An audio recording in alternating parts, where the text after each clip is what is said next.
ఎప్పుడెప్పుడా అని ఎదురు చూస్తున్న చిరంజీవి గారి సినిమా రిలీజ్ అవ్వడం జరిగింది. ప్రస్తుతం ఆ సినిమా దూసుకెళ్తున్న విషయం కూడా తెలిసిందే. ఖైదీ నెంబర్ 150 ప్రమోషన్ యాక్టివిటీస్లో భాగంగా చిరు అండ్ టీం పలు ఇంటర్వ్యూలు ఇవ్వడం తెలిసిందే. ఈ సందర్భంగా అడుగుతున్న పలు ప్రశ్నలకు ఆయన చెబుతున్న సమాధానాలు ఆసక్తికరంగా ఉండటమే కాదు, గతంలో ఆయన చెప్పని అంశాలు కూడా ఉండడం గమనార్హం. అయితే చిరంజీవి గారు తన సతీమణి సురేఖ గురించి బయటకు చెప్పిన విషయాలు కాస్త తక్కువే. అయితే ఈసారి అందుకు భిన్నంగా తన భార్య సెలక్షన్ గురించి, సందేహాల గురించి చిరు ఆసక్తికర ముచ్చట్లు చెప్పుకొచ్చారు.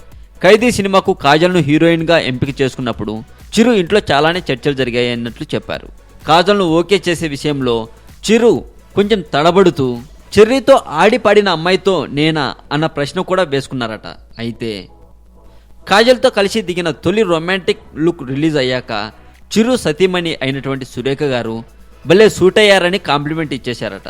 అప్పటికి కానీ తన మనసులోని సందేహాల పర్వానికి తెర పడలేదని చిరు చెప్పుకొచ్చారు. ఈ విషయమంతా ఎవరూ చెప్పలేదు, ఇంటి గుట్టుని చిరునే ఒక ఇంటర్వ్యూలో వెల్లడించారండి. మరింత టాలీవుడ్ సమాచారం కోసం సబ్స్క్రైబ్ చేయండి టాలీవుడ్ సెంటర్.